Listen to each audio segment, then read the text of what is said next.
Friends, in the previous discussion we have seen the relationship between plant, soil and water and the forms of water available in the soil. So, water is available in the soil, and as earlier stated, soil is the facilitator for absorption of water. So, there is physiology involved. So, as far as physiology,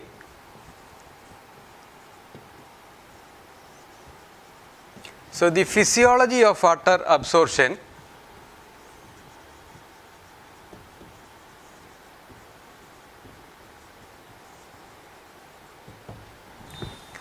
so let us discuss or see what physiology means. So, in every cell, as we know, there is metabolic or metabolism going on. So, the sum total of all metabolic process which is been taking place in a cell can be considered as the physiological process. And this word metabolism, that includes both anabolism and catabolism.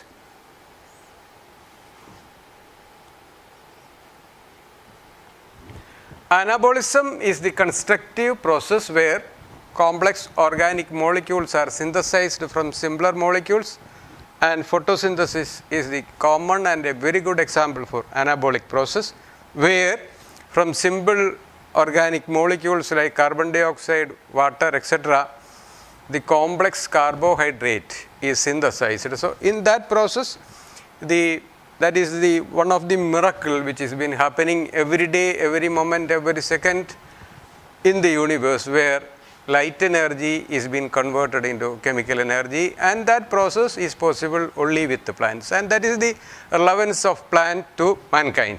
Then the second process where we are involved, we are more with catabolic process. So, here in catabolic process, it is a process where destruction of organic molecule takes place. From complex organic molecules, simpler molecules are produced, and they will be again used up for the constructive process. So, altogether in a cell at a given point of time, there will be catabolic as well as anabolic process.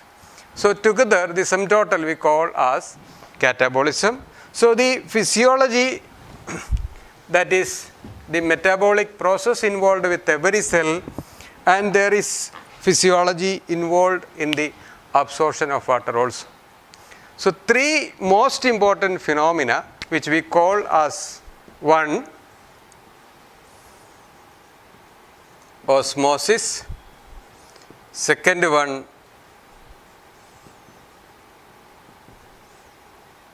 imbibition, and a third one called as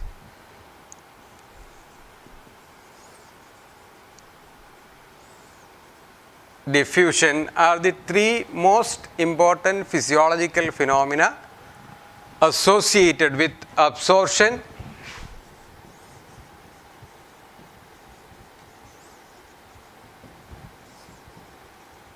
translocation and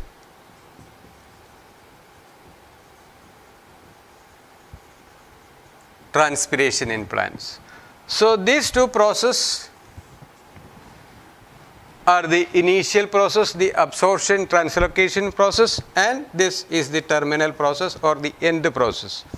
So, from soil into the plant, into the atmosphere, there is a continuum. That is the concept which is being explained with SPAC: soil, plant, air or atmosphere, continuum. So, there is a constant or continuous movement of water from soil. So, soil has to enter into the plant body. There need to be some mechanism which facilitate that entry into the soil, because there are so many barriers. The barrier 1 is the cellulose cell wall, barrier 2 is the cell membrane, then into the cell 1 into a first cell, that is in the root hair zone, the first cell normally being root hair cell, then into the cortical cell, then into the endodermis, then through the passage cell it has to reach the vascular tissue, the xylem. So there is a progressive trend in the osmotic potential or water potential. So let us see what water potential or osmotic potential means in this particular context. So in the first cell, as stated, in the first cell, that is in the root hair zone, that is in the epidermal region, this is the area where the root hairs are involved with, and this is the soil particle shown, and this area, this dotted areas are the areas which constitute the capillary. So capillaries are fine pores or cavities. So since being they are fine cavities, water molecules are held at this space on the soil with their adhesive nature, and being it cohesive in nature, many molecules will be available at a given point or at a given location. So this is the capillary, and this is the root hair, and this is the root hair, and this is the epidermal cell with a single root hair.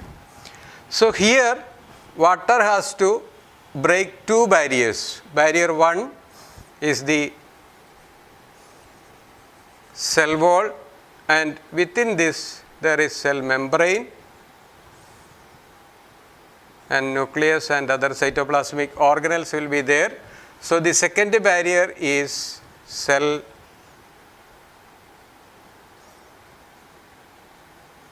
membrane. So two barriers are to be initially crossed for this capillary water to move into a single cell, and from here through the cortex, another area, cortical region, then another barrier, there is a endodermis. So major restriction point, endodermis. So once it is crossed, it will be reaching in the vascular area, so xylem. So this is the first phase of water's entry and translocation up to the xylem. So these are the important points where water will be moving, so that we will be discussing later. So as far as the physiological phenomenon osmosis is concerned,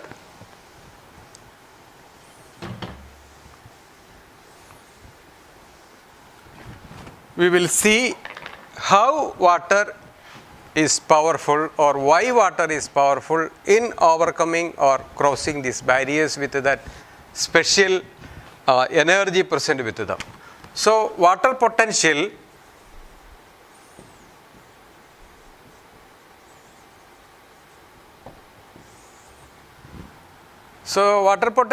is it is related to the energy available with pure water. So when pure water, then its variations like solutions. So condition 1 pure, second one solution 1, solution 2. So consider pure water in its purest form what? Then a 1% solution of sucrose, and in the second case and the third case 2% sucrose. So as we know, percent solutions are prepared by dissolving 1 gram in the case of 1% solution, 1 gram sucrose dissolved in 100 ml water. Here it is 2 gram dissolved in 100 ml water, and here we can take the same amount 100. So 3 cases the amount of solvent, that is water, is same, whether it is pure, a solution with less amount of sucrose, or a solution with more amount of sucrose. So in every case the amount of solvent is same. So, the process osmosis or the physiological phenomenon osmosis is being defined as the movement of solvent. So, solvent particles move.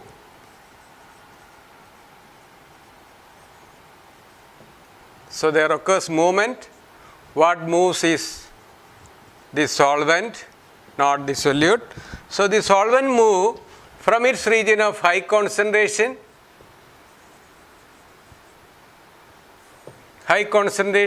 to its region of low concentration through a semi-permeable membrane. So, this is how we can express osmosis with a definition. So, osmosis can be defined as the movement of solvent particles from a region of, so solvent from its region of high concentration moves to its region of low concentration through a semi-permeable membrane. So, semi-permeable membrane, as we are aware, they are the membranes.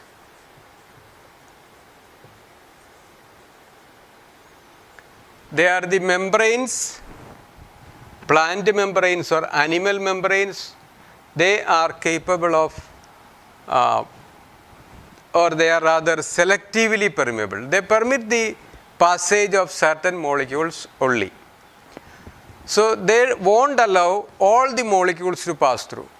In this particular case, the solvent molecules are permitted.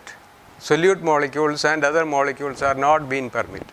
So, that type of permeability is called as selectively permeable nature. So, cell membranes are selectively permeable. So, how and why there is variation or difference in the passage or crossing over of the cell membrane by water molecule when in pure form in 1% solution and 2% solution. Let us consider a situation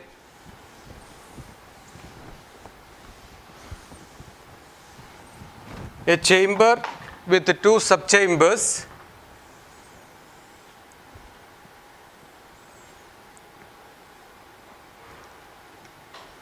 We call it chamber with two subchambers A and B. So, that is being separated by a membrane, that too a semi-permeable membrane. So, A and B are the two subchambers separated by a semi-permeable membrane. In chamber 1 we take 1% solution, chamber 2 we take 2% solution. So, in this setup, how the reflection of osmosis can be seen, how osmosis the process will be reflected. So, there in many of the cases wherever this question is raised with the students of botany, the normal question comes is the movement of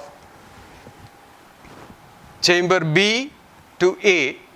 There will be many cases, there will be little confusion. Some say the solvent will move, some say the solute will move. And in most of the cases, they are pretty sure that from 2% solution, there will be movement to 1% solution. But that is not the case.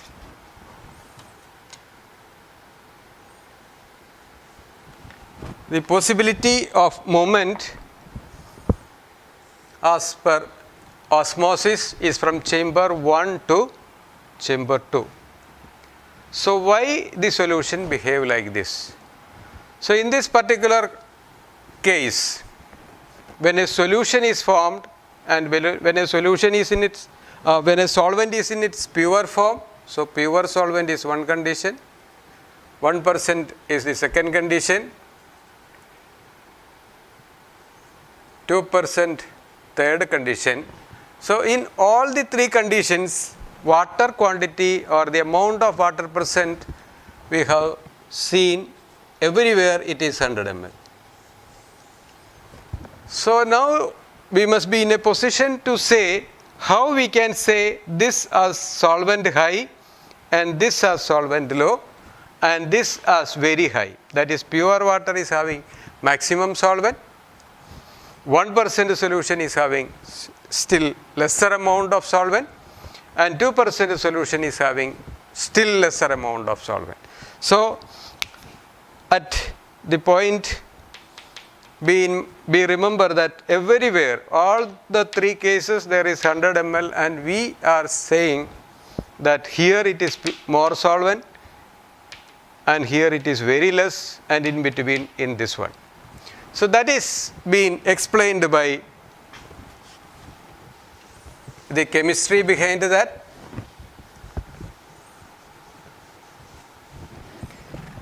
So, as we know, a compound is formed.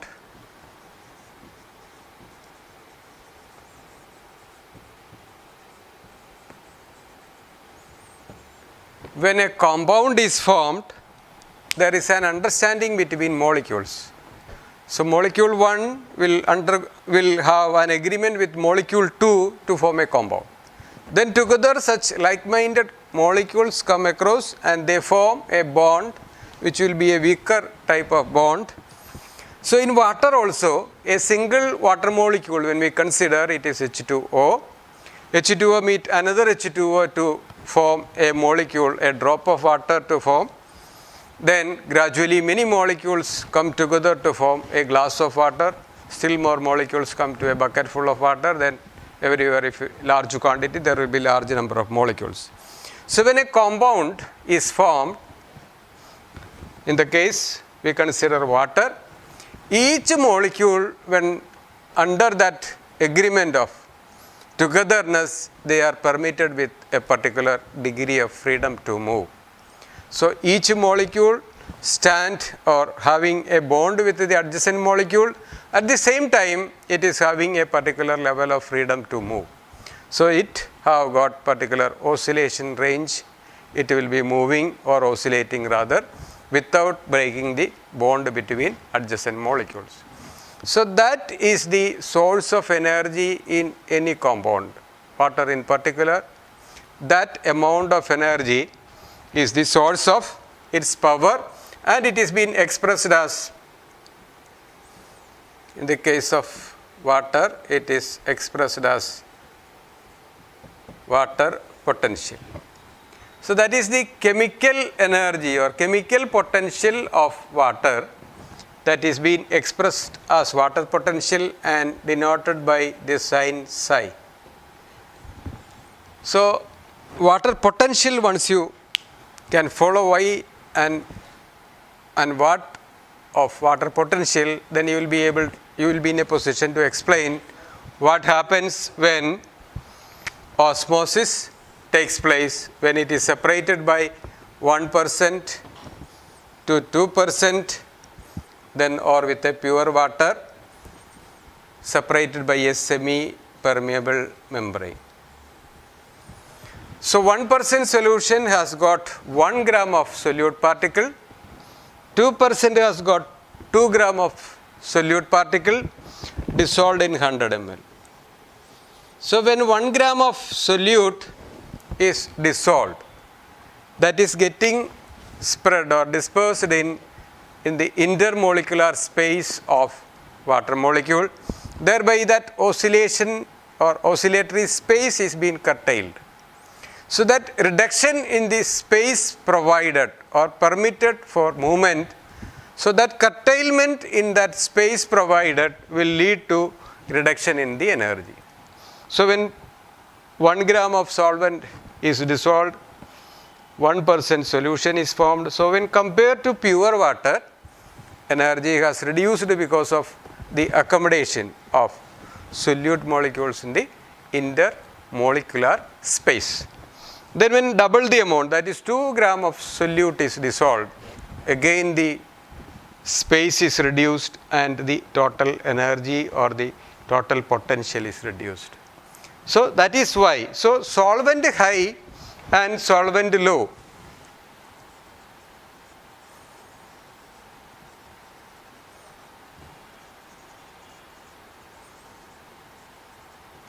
So these are the 2 points which we stress when we state the definition of osmosis.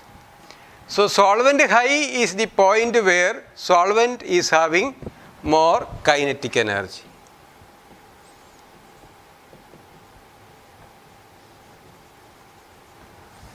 So as we stated earlier, each molecule is given a particular degree of freedom to move without breaking the bond. So that movement gives that particular molecule a particular level of energy.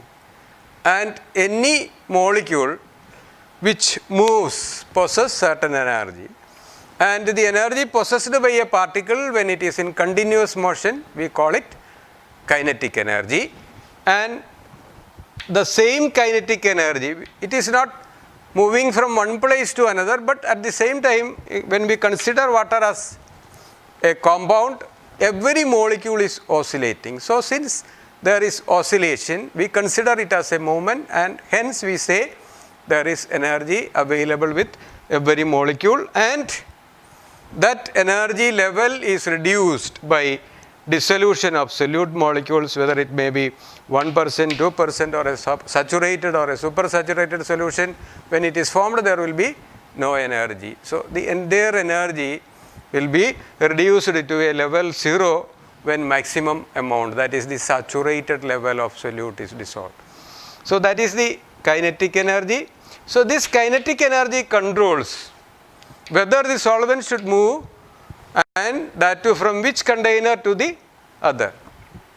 So in a 1% solution or in the pure form of water, that region is called as solvent high, and the second one is regarded as solvent low, even though the amount of solvent available in both cases are the same, but the available kinetic energy or water potential varies, and hence we say this case as solvent high, and this case the 2% solution as solvent low. That is why when we say the movement takes place in the case of osmosis from a region of high concentration to low concentration across a semi-permeable membrane, so solvent high to solvent low, there will be transport. So when separated by a semi-permeable membrane at this point, the movement will be from 1% to 2% till both the containers have same amount of water molecules or water molecules having similar energy level.